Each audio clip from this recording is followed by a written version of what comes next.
কৰবী গগৈৰ কথাৰে নিহাল গগৈৰ আবৃত্তিত এটি কবিতা, কবিতাৰ শিৰোনাম মুখা। কেতিয়াবা নিজৰ মুখাখন নিজেই খুলি চাবৰ মন যায়, চেকি চাব মন যায় আছে নেকি নিষিদ্ধ গলিত থমকি ৰোৱাৰ মন।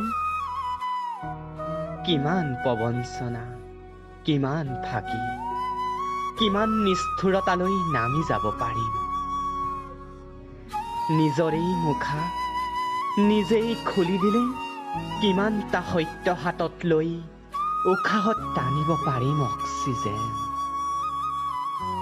কিমানটা হত্যাৰ হিচাপ আহি পৰিব হাতত, যদি সঁচাকৈ এবাৰ নিজৰ মুখাখন নিজেই খুলি দিওঁ। কিমানবাৰ নিজৰ মুখামুখি হ'ব পৰা যাব, চকু তুলি প্ৰত্যয়ৰ হাতত হাত থৈ পৰা যাবনে আওৰাব আমি সেউজীয়া পৃথিৱীৰ চিৰ সুন্দৰ। ধন্যবাদ।